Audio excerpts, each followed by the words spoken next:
If you desire to know what is plaguing our military right now, retired Army LT Col Alan B. West invites you to look at this one picture.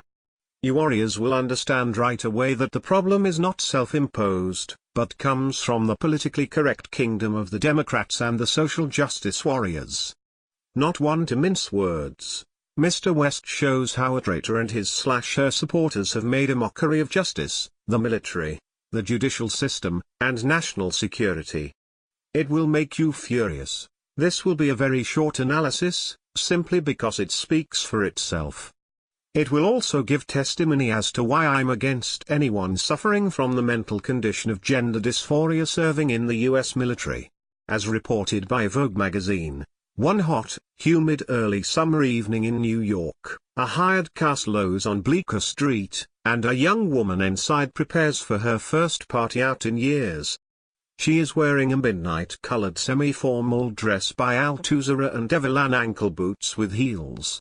Her hair is trimmed into a pixie cut, her makeup softens, but won't hide, a dust of freckles. I don't know if I'll know anybody, she fretted earlier, but she seems to have quelled what nerves remain. She is accompanied by a couple of men who surround her like guards. For the first time in a long time, that's a welcome thing.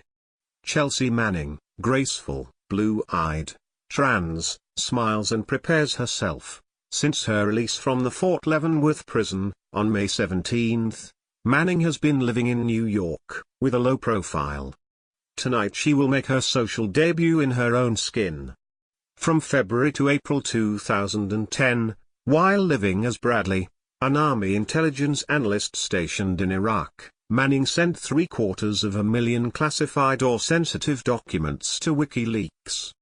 The breach's breadth was startling, as were its contents, ranging from the so-called collateral murder video, showing a U.S. helicopter killing a group of Baghdad pedestrians that included children and press, to hundreds of thousands of Cablegate documents, disclosing 44 years of State Department messaging. When Manning's role became clear, she turned into a polarizing figure, celebrated as a whistleblower by some, condemned as a traitor by others.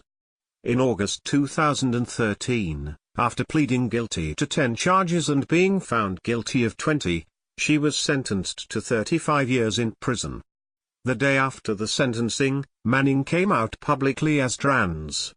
This is the opening paragraph from the Vogue magazine interview of the person who betrayed their oath and divulged over 700,000 pieces of classified information to outside sources. This heinous act was done while our nation was engaged in combat, where lives were at stake. And there were those who did lose their lives because of the actions of U.S. Army Private Bradley Manning. That's who the Army charged, tried, convicted, and sentenced for an immense act of treason. However, leave it up to the ideological agenda and identity politics-driven progressive socialist left to turn those actions into victimization, all because someone came out and cried that they had a mental condition, gender dysphoria. So now this person is being celebrated by the left and displayed in full shame, as some kind of heroic figure. The caption under a picture of said individual in a female swimsuit on a beach states, "It's not like I'm living in fear or anything," Manning says. "I'm so glad to be out and about and walking around. Not like I am living in fear." Yet, how many did because of the classified information this person treacherously leaked and provided, in full violation of the standards of our military, and affirmation to properly handle our classified documents by this individual? The headline of the Vogue issue states, "Chelsea Manning changed the course of history." Now she's focusing on herself.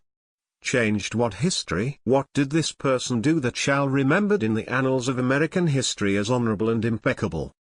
Nothing when you consider how this week started, or the 75th anniversary of the Battle of Guadalcanal. That combat action changed the course of history, and gave us unforgettable names such as Louis Chestipola and John Basilone. But for the progressive socialist left, that's not historic and those men aren't memorable. It's just like the celebrated U.S. Navy SEAL sniper Chris Kyle was never featured on a Rolling Stone cover, like the Boston Marathon Islamic jihadist. For the left, Bo Bergdahl served with honor and distinction, and is a victim. This while U.S. Army First Lieutenant Clint Lawrence still sits in Fort Leavenworth, imprisoned because he was honorable. He faced the enemy and ordered them killed. Doubt Vogue will have a cover story on him, unless to demonize. Focusing on herself? Army Private Bradley Manning was deployed in a combat zone and shared classified information that is a crime punishable by death according to the Uniform Code of Military Justice, UCMJ, just the same as Bergdahl's actions. Of course, no one is going to sentence these individuals to death, but the commutation of this person's sentence is troubling. But the reason why is disconcerting, and sadly gives reason as to why anyone suffering from a mental condition should not be allowed service into our military, which is not a. Look closely, this picture tells you everything that's FUBAR in the military right now. Alan B. West, alanwest.com